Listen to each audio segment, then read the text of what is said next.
তো বেসিক যে কথাগুলো বলতেছিলাম আমরা ভলিউম স্প্রেড অ্যানালাইসিস নিয়ে, এটা আমার বানানো প্রফিটেজের জন্য স্পেশালি। তো আপনার ভিএসএ হচ্ছে যে ভলিউম স্প্রেড অ্যানালাইসিস বলে, আর এটা আপনার প্রাইসের এগেইনস্টে যে ভলিউমের অ্যাক্টিভিটি হয় ওটাকে ট্র্যাক করে। আমরা তো বেসিক্যালি সবাই প্রাইস অ্যাকশনটাই খুব মেইনলি দেখি, ফোকাস করি।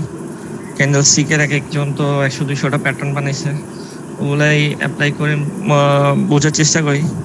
বাট আপনার যতক্ষণ পর্যন্ত না আপনার ভলিউমের সাথে আপনার আন্ডারস্ট্যান্ডিং হবে ততক্ষণ আপনি কেয়ারফুলি বুঝতে পারবেন না। অনেক সময় আপনার স্মার্ট মানি কখন এন্ট্রি নিচ্ছে একটা শেয়ারে, কখন এক্সিট নিচ্ছে। তো ভলিউম স্প্রেড অ্যানালাইসিস দিয়ে এটা ট্র্যাক করা যায় স্মার্ট মানির অ্যাক্টিভিটি আর কি। আর এছাড়াও আরও একটা কার্যকরী পদক্ষেপ হচ্ছে যে অনেক সময় ভলিউম না থাকলে আমরা এটা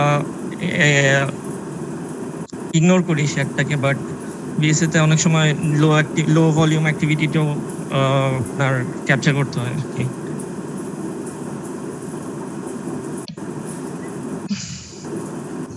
আর ভলিউমের একটা সবচেয়ে বড় অ্যাডভান্টেজ হচ্ছে যে আপনি প্রাইস অ্যাকশনটাকে ম্যানিপুলেট করতে পারবেন, কিন্তু ভলিউম ম্যানিপুলেট করতে পারবেন না। একটা ক্যান্ডেল ইজিলি অনেক সময় বানানো যায় আপনার ওপেনিং ক্লোজিং আর হাই লো করে আপনাকে ফলস সিগন্যাল জেনারেট করতে পারবেন, বাট ভলিউমের অ্যাক্টিভিটিটা আপনি হাইড করতে পারবেন না। এটাই আর কি। Volumes can be manipulated, thus VSA is one of the best way to understand market psychology and sentiment. তো ভিএসএ উনি যিনি ইন্ট্রোডিউস করছিলেন, রিচার্ড বাইকফ, উনি ভিএসএ শুরুতেই 3টা ল উপস্থাপনা করে গেছিলেন, ল দিয়ে গেছিল শেয়ার মার্কেট মুভমেন্টের উপর। একটা প্রথম লটা হচ্ছে যে the law of supply and demand, second লটা হচ্ছে যে the law of cause and effect, and third লটা হচ্ছে যে the law of effort versus result. আচ্ছা, তো এগুলো আমরা ডিটেলসে একটু আলোচনা করি। Law of supply and demand আপনার খুবই একটা কমন আর ইম্পর্টেন্ট ল আপনার ইকোনমিক্সে। আমরা ইকোনমিক্স বা যারা ধারণা আছে বলা যায় যে যখন একটা জিনিসের সাপ্লাই বেশি থাকে তখন সেটার প্রাইস কম থাকে, আর যখন সাপ্লাই কম থাকে তখন তার প্রাইস বেশি থাকে। এটা আমরা হরহামেশা হয়ে থাকতে দেখি। অনেক সময় দেখা যায় যে পেঁয়াজের দাম 200 টাকা বেড়ে গেছে, আবার অনেক সময় দেখা যায় পেঁয়াজ কৃষকরা এত উৎপাদন করছে যে এটার কোনো বায়ারই নেই, রাস্তায় ফেলে দিতে হচ্ছে আর কি। তো আপনার শেয়ারের ক্ষেত্রে অনেকটা সেম আর কি। একটা গেম করার সময়, অ্যাকুমুলেশন করার সময় আপনার একটা স্মার্ট মানি যখন কোনো শেয়ারকে টার্গেট করে তখন সে দীর্ঘদিন সময় সে হোলসেল প্রাইসে আপনার শেয়ারটাকে কালেক্ট করে, শেয়ারের সাপ্লাইটা, ফ্লোটিং সাপ্লাইটা তুলে ফেলে।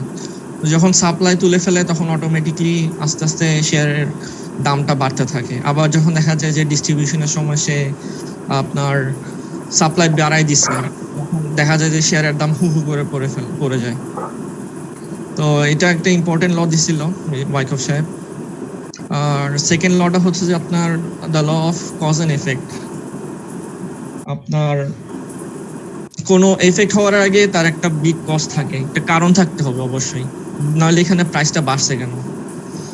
This law states that in order to have an effect, you must first have a cause, and furthermore, the effect will be in direct proportion to the cause. মানে কস্টটা যদি larger থাকে আপনার কি বলে এফেক্টটাও লার্জার থাকবে। তো এখন কস্টটা কি, আমরা কস্ট মানেটা কি? কস্ট মানে এখানে বেসিক্যালি অ্যাকিউমুলেশন। যেমন আপনি যদি বিপিএমএল এর এই চার্টটা দেখেন, সে কিন্তু প্রাইস রাইজ করছে অনেক দিন, কুইক রাইজ করছে, কিছু দিনের মধ্যে হাই প্রাইস হয়ে গেছে।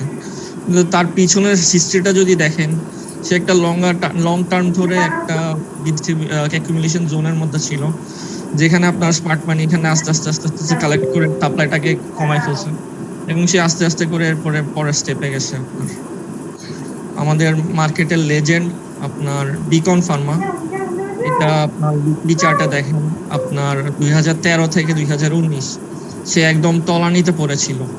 মানে সেখানে কস্টটা অনেক বেশি ছিল, কস্টটা অনেক বেশি হওয়ার কারণে আপনার এফেক্টটাও অনেক বেশি হয়েছে। আর থার্ড আপনার একটা হচ্ছে যে থার্ড লটা হচ্ছে যে the law of effort versus result. এটা একটু আপনার অ্যাডভান্স লেভেলের দিকে পড়ে যায়। আমাদের এফোর্টটাকে বলা হয় যে ভলিউম, যত বেশি ভলিউম হয় তত বেশি যদি আপনার প্রাইস স্প্রেড হতে হবে। আর যখন প্রাইস অ্যাকশন আর ভলিউম যদি ম্যাচ করে, যদি ইকুয়াল এফোর্টের এগেইনস্টে যদি আপনি ইকুয়াল রেজাল্ট পান, তখন সেটাকে আমরা বলি হারমোনি। আর আপনার যদি এফোর্টটা বড় হয় বা কস্টটা ছোট, রেজাল্টটা ছোট হয়, তখন যদি ডাইভারজেন্স হয়ে থাকে, তখন আপনার শর্ট টার্মে একটা কানেকশন আসতে পারে, বা আমরা যেটা বলি কালার চেঞ্জ আসতে পারে আর কি। The two should always be in harmony with one another with the effort volume seen as the result. মানে বলা হচ্ছে যে আপনার এফোর্টটা হচ্ছে যে ভলিউমের এগেইনস্টে রেজাল্ট আপনার হারমোনিতে থাকতে হবে আর কি। Otherwise there might be a price change in the short term. এটা একটু অ্যাডভান্স লেভেলের পড়াশোনা, যে এখানে আমি এতটুকুই আপনাদেরকে শর্টকাটে বললাম।